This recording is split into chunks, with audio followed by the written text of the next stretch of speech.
옆에 분과 반갑게 인사하겠습니다. 하나님이 당신을 사랑하십니다. 네.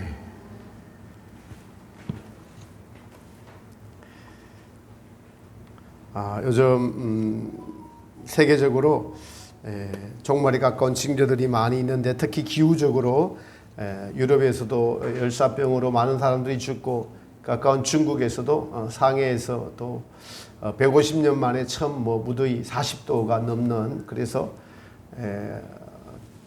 계란을 사다 놨더니 그 적정 온도가 40도가 되어서 그냥 계란에서 병아리가 나와가지고 삐약삐약 하더라는, 그것이 TV에 나왔어요. 그 정도. 지금 우리는 이렇게 서서히 달궈지는 이 기후에 그냥 적응해 살고 있어서 그렇지, 이 지구가 종말을 향해 가고 있는 것을 알 수 있습니다. 이럴 때일수록 우리가 깨어서 하나님의 관점으로 세상에 돌아가는 것들을 보아야 되고, 또 하나님의 믿음의 관점으로서 모든 세상의 이치들을 이겨내야 될 것이다라고 생각을 합니다. 한 주간 무더위 속에서 건강한 모습으로 뵈니까 참으로 반갑습니다. 보고 싶었습니다. 네. 요즘 저는 드라마를 보지 않는데 인터넷에서 잠깐 봤습니다. 이상한 변호사 우영우라는, 다들 모르시는군요. 네, 그런 분이 계십니다. 드라마에. 그런데 드라마의 주인공이 아주 연기를 잘한다라고 하고, 그러나 제가 잠깐 이렇게 그냥 본 것은 그 작가가 이 변호사인데, 모든 사물의 핵심, 사건의 핵심, 사건을 피고인들의 변호하는 그 핵심을 정확하게 짚어서, 그래서 변호하는 것마다 다 성소한다, 이런 내용인 것 같아요. 그래서 이 변호하는 것이나 검사를 하는 것이나 판사를 하는 것도 모든 것의 사건의 핵심을 정확하게 짚어야 된다. 사건의 본질과 맥락을 잘 짚고 보아야 모든 문제가 해결될 수 있다. 이렇게 생각이 되었습니다. 오늘 여러분이 예수님을 만나러 왔고, 예수님께 또 하나님 아버지께 예배를 드리고 계십니다. 여러분이 오늘 예수님 앞에 딱 선다면은 주님으로부터 여러분 무슨 말씀을 들을까요? 무슨 말씀을 들을까요? 주님의 기준은 여러분 믿음입니다. 믿음을 기준으로 우리를 보세요. 잘생기고 못생기고 나이 들었고 젊고 남녀노소 이런 걸 보는 게 아니라 어떻게 믿음을 가지고 살아왔는가, 이것을 주님은 보고 계십니다. 그러니까 지금 주님은 여러분 안에 있는 믿음에 관심이 있으세요. 여러분 안에 믿음에 주님은 관심이 있으십니다.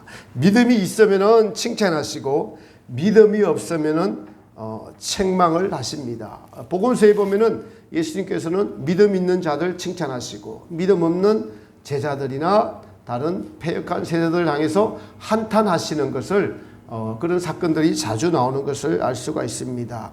칭찬하는 믿음들을 한번 성경에서 소개해 보면은, 마태복음 8장에 보면은 예수님께서 가버나움에 가실 때 한 백부장이 예수님께 나와서 내 하인이 중풍병에 걸렸습니다. 그래서 몹시 괴로워하니까 우리 예수님께서 가서 좀 괴로워합니다라고 하니까 예수님께서 그러면 내가 가서 너 고쳐주겠다라고 말씀하세요. 그러니까 그 백부장이 이렇게 대답합니다. 주여, 내 집에 들어오심을 내가 감당하지 못하겠사오니 말씀만 해주세요. 말씀만 해주시면은 내 하인이 나을 수 있습니다. 저는 그걸 믿습니다.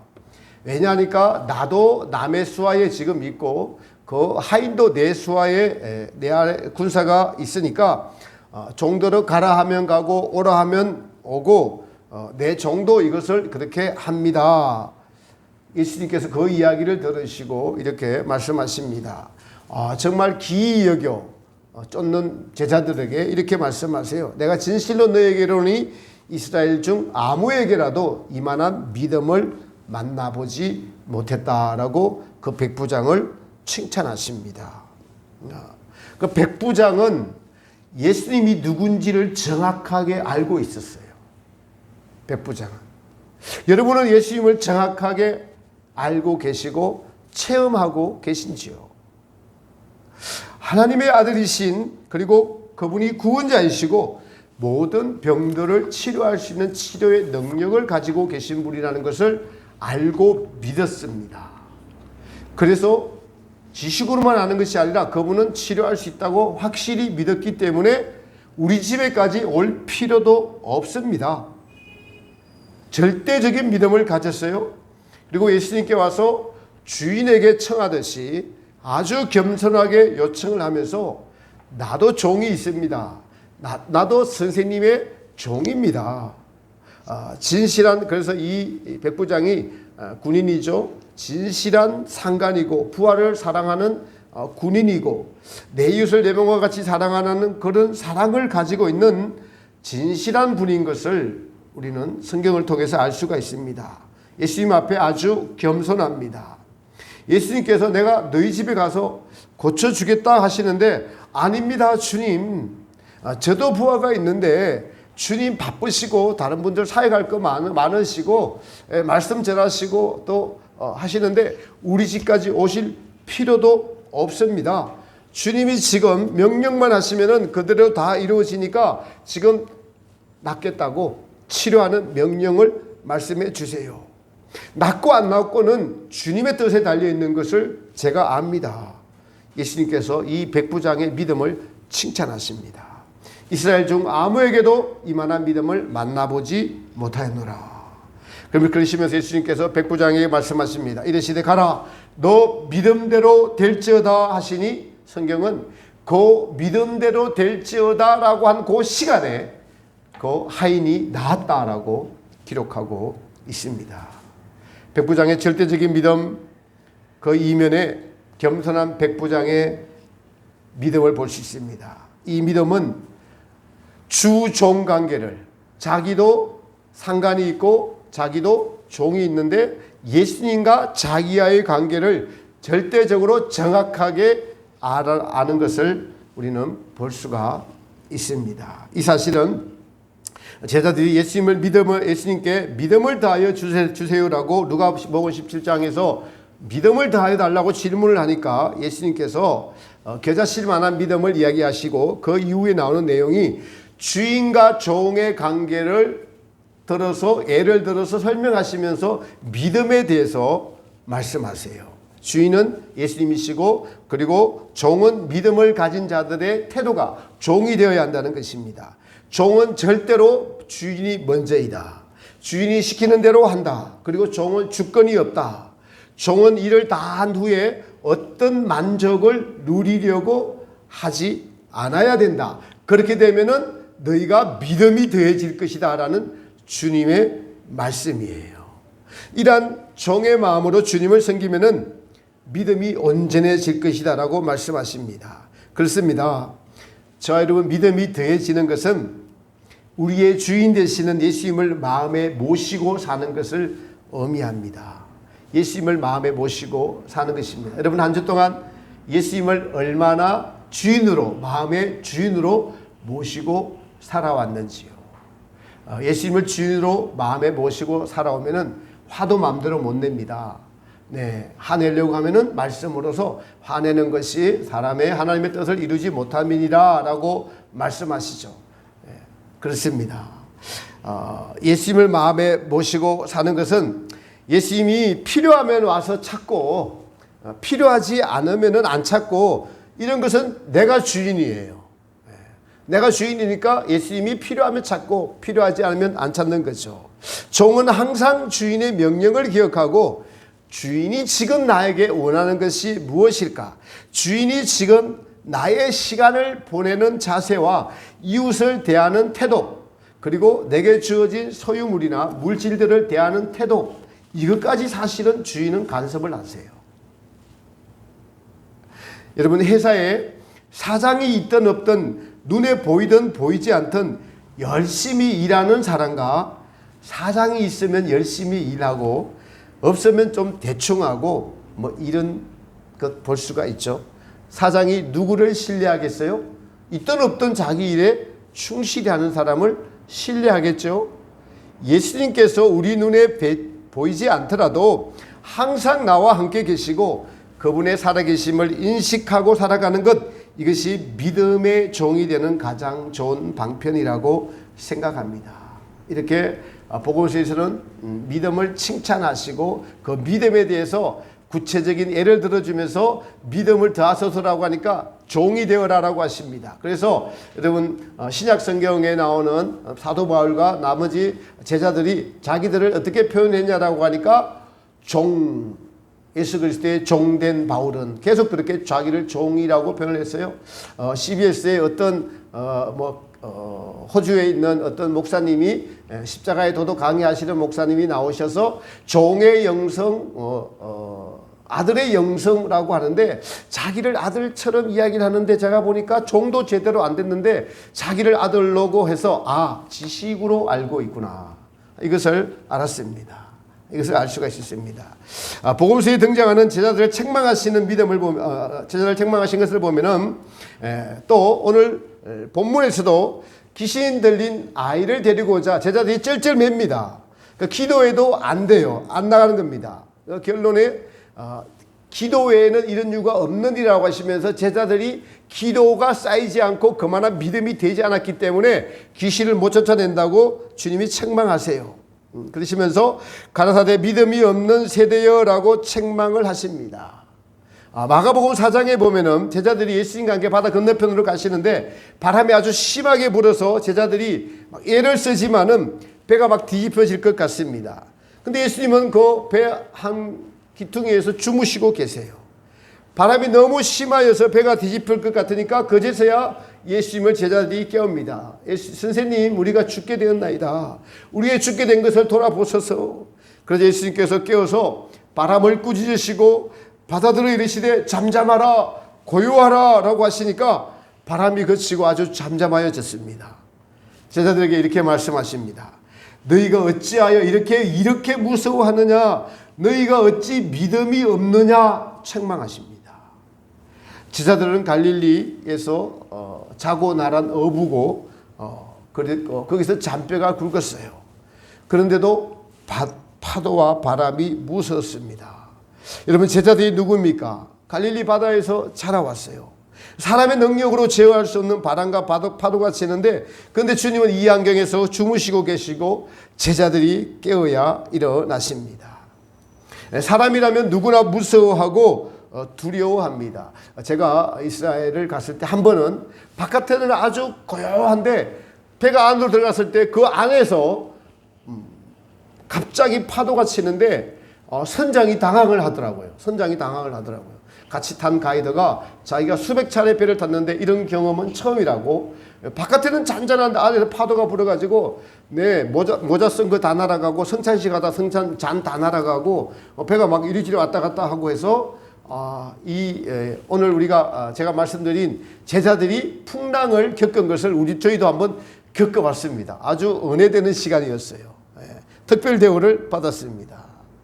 사람이라면 무서워하고 두려워하는데 예수님은 믿음의 관점에서 보면은 지금 누구랑 같이 있습니까? 천지 만물을 지으신 성자 하나님과 함께 있습니다. 이것은 제자들이 예수님이 누군지를 몰랐기 때문에 두려워하는 거예요. 그렇기 때문에 파도와 바람을 무서워했던 것입니다. 제가 서두에 그 우영우 변호사 사건의 본질을 꿰뚫어 보는 그 해안, 이 사건의 본질을 꿰뚫어 보는 그 해안, 이것이 그 사건을 해결했습니다. 믿음은 예수님이 누구신가를 알 뿐만 아니라 체험하면서 같이 살아가는 것, 이것이 믿음의 본질입니다. 믿음은 예수님이 누구신지를 아는 것이 믿음이고, 그 예수님을 나의 삶에서 주인으로 모시고 살면서 계속적으로 체험되어져 나갈 때 믿음의 성장이 이루어지고 주님으로부터 칭찬받는 믿음이 될 수가 있습니다. 또 하나 책망하는 믿음이 있습니다. 마가복음 16장 14절에 보면은 부활하신 예수님께서 제자들에게 나타나셔서 하시는 말씀이 있어요. 그 위에 11제자가 음식 먹을 때에 예수님께서 저희에게 나타나사 저희의 믿음 없는 것과 마음이 완악한 것을 꾸짖으시니 이는 자기의 살아난 것을 살아난 것을 본 자들의 말을 믿지 아니함이라. 예수님이 책망을 하시는데 제자들이 예수님의 부활을 안 믿었어요. 이것을 책망하시면서 믿음 없다고, 그리고 마음이 완악하다고 책망하십니다. 예수님 믿음은 여러분요, 예수님을 믿는 것이고, 예수님이 하신 말씀을 믿는 것이고, 하나님의 언약을 믿는 것이고, 예수님이 우리의 주인 되심을 믿고 의지하는 것이 믿음이죠. 또 마음이 완악한 것을 책망한다는 것은 이 믿지 않는 마음을 안 바꾸려고 하는 거예요. 마음이 완악해져서 안 바꾸려고 해요. 자기의 기준, 자기의 지식을 내려놓지 않으려고 해요. 여러분, 천국이 있죠. 근데 믿음이 성장하면 천국이 있는 것이 삶에서 체험되어지고 믿어집니다. 제가 계속 강조하는 믿음의 실제가 내 안에서 심령천국이 이루어지는 것이, 믿음에 살아있는 믿음은 반드시 그렇게 심령천국이 이루어지는 것을 본인이 알 수가 있는데, 이 심령천국이 오래 믿어도 믿겨지지 않은 것은 지식으로 믿어서 그래요. 성경에 분명히 심판이 있고 천국이 있으리라고 했는데 그 언약의 말씀이 지식으로만 남아있기 때문에 죽을 때가 되니까 믿는 사람이 막 덜덜 떨고 죽음을 겁내하고 죽음이 지배받고, 믿음 없는 겁니다. 지식적인 믿음이죠. 완악한 마음은 성경의 믿음, 성경에 기록되어 있는 것들을 자기 기준으로 지식으로만 알고 있고 안 믿은 것을, 예수님이 제자들에게 부활의 사건을 생전에 미리 말씀하셨어요. 내가 삶 안에 살아나리라 요나의 표적을 말씀하기도 하셨고요. 근데 이렇게 부활을 생전에 말씀하시고, 그리고 살아나셨음에도 불구하고 제자들이 믿지 않았습니다. 마음이 완악하다는 것은 마음을 바꿀 생각을 하지 않고 있는 것을 그렇게 표현하신 것입니다. 주님의 말씀보다 주위의 충고나 또 직접 보았다고 하는 그런 말을 들었음에도 불구하고 마음을 바꾸려고 하지 않는 그 마음의 자세, 이것이 완악한 마음입니다. 여러분 안에 혹시 완악한 마음이 없는지 살펴보시기 바랍니다. 우리가 믿음이 성장하지 않는 이유가 마음이 완악하다는 것이 있지 않은지 우리 자신을 잘 살펴보시기 바랍니다. 마음이 완악하여져서 자기의 고집을 내려놓지 않음으로써 자신만 믿지 못할 뿐만 아니라 그 불신앙이 주변에 영향을 미치고 하나님 복음의 전파에 방해가 된다면, 우리는 지금 제자들에게 마음이 완악한 자여라고 책망하시는 주님의 말씀을 받는 겸손하고 정직한 마음이 되시기를 바랍니다. 완악한 마음을 깨뜨릴 수 있는 것은 주님의 은혜와 자비로 되어집니다. 어린아이와 같이 부드러운 마음은 이 맑은 물에 성령님이 부어질 때 가능합니다. 우리가 은혜가 충만하여져서 하나님을 사랑하고 이웃을 사랑할 때 우리 자신의 내면은 이런 부드러운 마음이 되어서 주님의 어떤 말씀이든지 순종하고자 하는 그러한 의지가 솟아납니다. 그런데 주님의 말씀에 순종하지 못하는 마음, 주님의 말씀을 외면하는 마음, 자기 자신이 주인이 되어서 주님의 말씀을 이리저리 재단하면서 자신에 맞게끔 포장하고, 이러한 마음이 완악한 마음입니다. 완악한 마음이 오래되면 굳어져서 여러분 수술해야 됩니다. 오래되어서 굳어진 마음이, 악한 마음이 완악한 마음이에요. 지금 예수님께서 안 믿는 자들에게 하실 말씀이 아니라 믿는 제자들에게 하실 말씀이에요. 예수님을 주인으로 모시고 살지 않았던 모든 것들이 다 사실은 완악한 마음들이죠. 이것이 오래되면 그 오래된 것만큼 그 마음이 부드러워지려면은 얼마나 많은 회개의 눈물과 또 대수술이 필요한지 모릅니다. 그래서 지금 현재 주님이 여러분에게 말씀하실 때, 주님이 믿음 없음과 완악함을 책망하실 때에 듣고 회개의 눈물로 그 마음이 부드러워져서 겸손한 마음, 주님이 함께 하시는 마음이 되시기를 우리 예수님의 이름으로 축복합니다. 여러분, 교회 목사가 완악하다면 아주 심각합니다.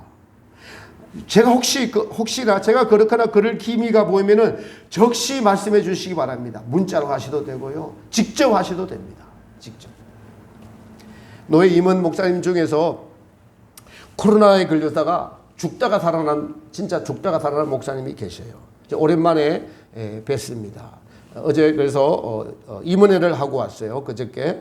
근데 이분은 평상시에도 늘 주님과 동행하고 그렇지 못하면 회개하고 그래서 이분과 같이 있는 것을 누구나 좋아하더라고요. 보니까. 상대방을 세워주고 기도해주고 겸손하게 섬기고 저도 이분과 같이 있으면은 기분이 좋습니다. 기분이 좋아요. 근데 이분이 코로나에 걸려서 아주 죽을 지경에 이르렀어요. 전화 통화를 하는데 숨을 못 쉬더라고요. 숨을. 이 고비를 넘기고 나서 이번에 이제 처음 만나서 간증을 듣는데 코로나 전에도 예수님을 사랑하고 복음을 전파하고 그런 삶을 계속 살았어요. 이것이 자기가 이야기하던데 그전에는 60%였다면 코로나 걸리고 죽을 고비를 넘기고 나니까 이제 80%, 85% 된다는 거예요. 야, 코로나가 걸릴 만하더라고 이런 부분 때문에. 제가 얼마나 부러웠는지 모릅니다. 부러웠어요. 코로나 걸려서 죽을 고비를 넘기더라도 주님을 사랑하는 마음이 된다면은 코로나 하나도 무섭지 않다고 생각했습니다. 근데 여러분, 또 어떤 목회자는 마음이 너무나 완악해요. 질서를 무시하고 열심히 목회합니다. 근데 자기 위주예요. 자기 마음에 들지 않으면 적으로 돌리고 자기에게 바른 소리 하는 것을 견디지 못합니다. 저도 저에게 바른 소리 하면 좀 견디지 못합니다. 마음이 완악해져서 여러 가지로 주님이 다루고 계셔요. 근데 그 완악한 마음이 변하지 않는 모습을 보면서 너무 마음이 아픕니다. 완악한 사람은 주님을 보지 않고 자신을 보고 환경만 봅니다. 자신이 한 일만 봅니다. 내가 이렇게까지 대해주는데 나한테 그렇게 대해? 이렇게 돼요. 종이 아니고 자기가 주인이 되어서 이랬기 때문에 그렇습니다.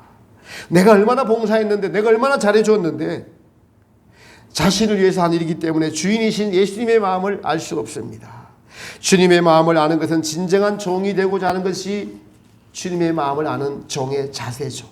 종이 되면 주권이 나에게 있지 않고 예수님께 주권이 있기 때문에 두려워하거나 걱정하거나 염려하지 않고 주어진 환경에서 주인이 시키신 일을 주인의 뜻대로 방법대로 하나님의 나라와 그 일을 먼저 구하게 됩니다. 그리고 또 하나의 부류는 오늘 본문에 나오는 나의 믿음 없음을 도와주소서라고 하는 부류입니다.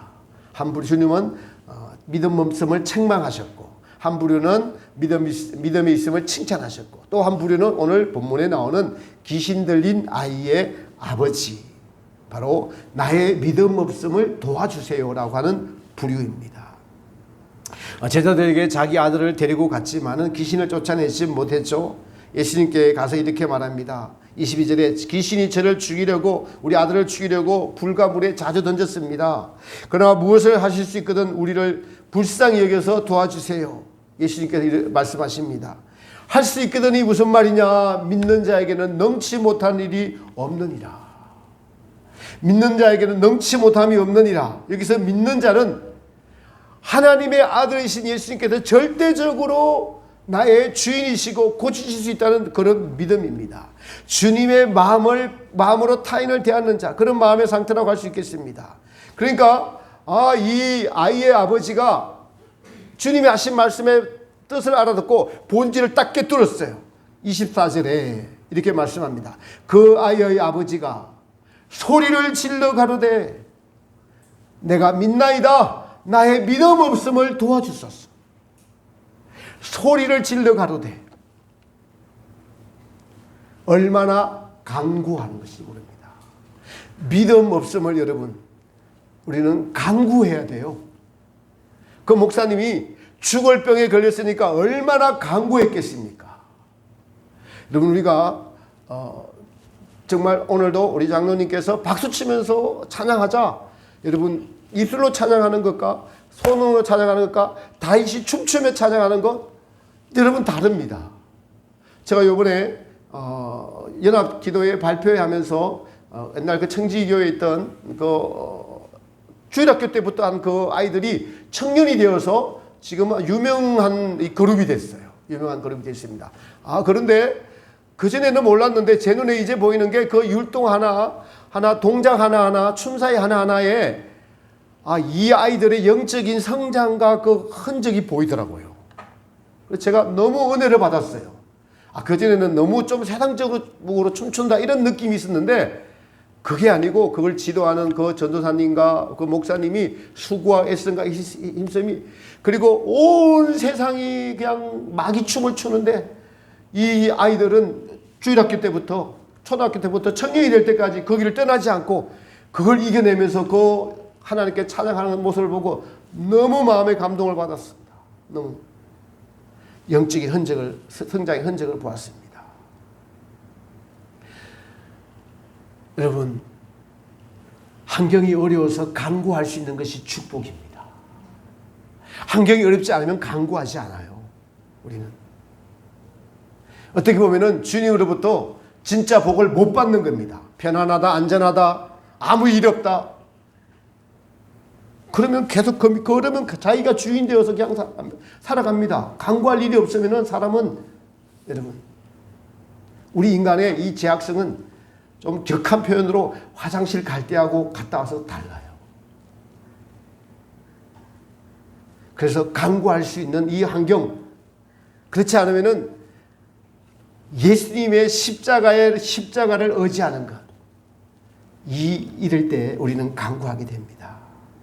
이 귀신 들린 아이 아버지가 내 믿음 없음을 알았어요. 자기의 믿음 없음을 알았어요. 믿음 없음을 어떻게 했다고요? 도와주세요.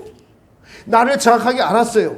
우리는 이런 마음의 자세가 필요합니다. 나의 믿음이 없습니다. 나의 믿음 없음을 도와주세요. 여러분 같이 한번 해볼까요? 나의 믿음 없음을 도와주소서. 그렇게 해서는 못 도와주십니다. 크게 한번 해보겠습니다. 나의 믿음 없음을 도와주소서. 네, 이제 30% 됐습니다. 30%. 더 크게, 간절하게. 우리가 믿음이 있어요. 믿음이 있으니까 여기 오셨어요. 그런데 온전한 믿음이 아니기 때문에 우리는 주님께 온전한 믿음이 없음을 고백하고 주님의 도움을 날마다 요청해야 되는 존재예요. 그래서 바울은 믿음의 주여 온전케 하신 이인 예수님을 바라보자. 믿음의 주여, 우리의 믿음을 온전케 하신 예수님께 모든 답이 있다는 겁니다.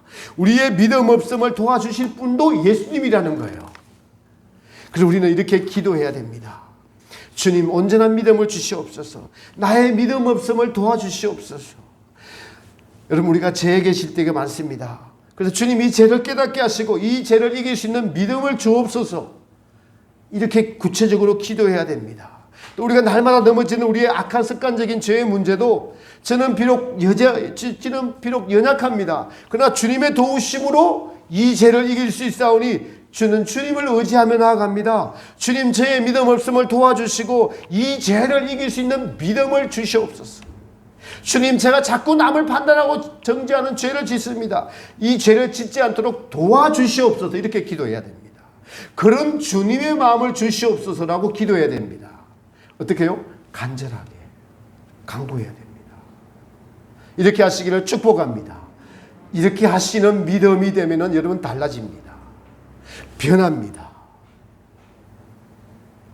사랑하는 성도 여러분, 우리는 오늘도 믿음의 성장을 위해 살아갑니다. 주님은 우리에게 믿음 없는 자가 되지 말고 믿음 있는 자가 되라고 지금 강하게 말씀하세요. 제자들을 책망하는 것은 믿음이 없음과 완악한 그 마음을 책망하십니다.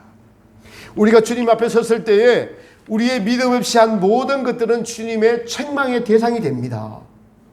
그러니 지금 나의 믿음 없음을 도와달라고 주님께 간구하시는 그러한 믿음이 되시기를 축복합니다. 우리의 연약함으로 다 순종할 수 없기 때문에 귀신 들린 아이의 아버지처럼 고백해야 됩니다. 주여 내가 믿나이다. 나의 믿음 없음을 도와주소서. 근데 이러한 간절한 기도는 간절한 환경이 있어야 됩니다. 그래서 주님은 우리에게 믿음을 주시기 위해서 때로 우리가 간구할 수 있는 환경을 허락해 주시죠. 여러분의 경제적인 어려움이나 자식의 문제나 가정의 문제나 또는 사람과의 관계에서 자신이 해결할 수 없는 문제들에 직면할 때 우리는 주여 도와주소서. 주여 제 자식을 어떻게 합니까? 제 마음대로 이제 안 됩니다. 도와주세요. 저의 믿음 없음을 도와주세요. 저의 믿음 없음을. 저 주님을 믿습니다. 믿고 싶습니다. 아니 믿습니다. 그런데 믿음 없어요. 제가 믿음이 없어서 자식이 안 낳았다는 거예요. 여러분 주변의 믿음으로 본인이 낫기도 하지 않습니까? 중풍병자가 걸린 자를 4명의 친구들이 데리고 가서 친구들의 믿음을 보고 그 중풍병자가 나았어요. 그러니 앞서 있는 자의 믿음의 자세와 그 믿음이 얼마나 중요한지 모릅니다. 믿음의 주여 온전케 하신 예수님을 바라보라는 이 말씀은 우리의 믿음과 구원해 주신 예수님을 생각하라, 깊게 생각하라, 바라보라. 여러분 그 믿음이 어디서 이루어졌습니까? 우리가 세상살이하고 또 부대끼고 어려움을 겪다가도 제가 정신이 버뜩 떨고 은혜가 확 와서 모든 것을 다시 주님의 마음으로 바뀌는 가장 좋은 방법은 십자가에 달리신 예수님이 믿겨질 때, 나를 위해서 내 죄를 위해서 그 십자가에 달리신 예수님이 믿겨질 때 모든 문제가 다 해결됩니다. 다 이해됩니다. 다 사랑하게 됩니다. 다 내 탓이 됩니다. 다 나를 위해서 주신 환경이구나. 저렇게 내 마음에 보이는, 내 마음에 안 드는 저 사람이 바로 내 마음에 있는 내 모습이구나. 십자가에 달리신 예수님이 바라볼 때 그렇게 되더라고요. 설교 준비하다가 또 그 믿음이 떠올랐습니다. 십자가에 달리신 예수님이 또 보여줬습니다. 믿음 생활 한다는 이 자체가 예수님의 도우셨어. 십자가에서 피 흘려 주심으로 지금도 우리를 위하여 탄식하시며 기도하시는 우리 안에 계신 성령님의 도우심으로 우리가 믿음 생활을 할 수가 있는 것입니다.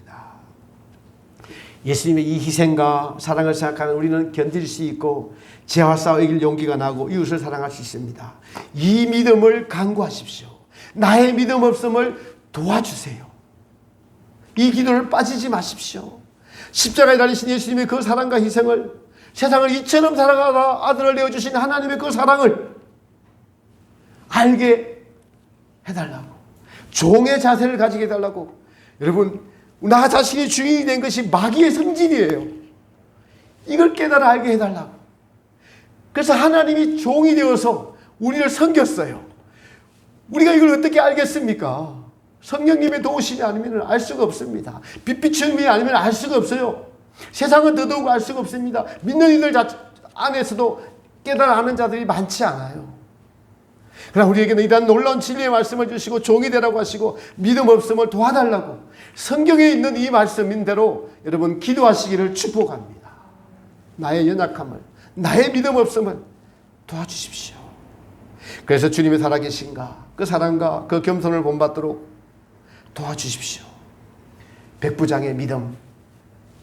우리 집에 안 와도 당신이 난 누구신 줄 압니다. 당신이 누군지 저는 알아요. 말씀만 하시면은 반드시 낫습니다. 예수님이 이방인인 백부장의 믿음을 이스라엘 중에서는 이만한 믿음을 보지 못했다고 칭찬하셨습니다. 칭찬하는 믿음이 있고 완악하고 주님의 말씀을 더디 믿는 제자들을 책망하시는 이 두 가지의 믿음과 또 우리의 저와 여러분들이 반드시 기도해야 될 것은 여러분 우리는 뭘 할 수 있는 존재가 못 돼요. 주님이 도와주셔야 할 수 있습니다. 이 겸손한 믿음, 성경에 나오는 믿음을 순수하게 다 받아들여서 기도할 때마다 도와주세요라고 바뀌시기 바랍니다. 할 수 있다라고 하지 마시고 도와주세요. 제가 할 수 있는 것이 없습니다. 이 믿음이 자꾸 쌓여서 백부장의 믿음이 되는 것입니다. 우리 모두 백부장의 믿음이 이르는 귀한 믿음의 일꾼들 되시기를 오늘 말씀을 듣고 다시 한 번 더 나가시면서 또 오후 예배를 통해서 그 믿음이 되셔서 살아계신 예수님과 동행하는 귀한 한 주가 되시기를 우리 예수님의 이름으로 축복합니다. 94장 찬양 드리면서 봉헌하겠습니다.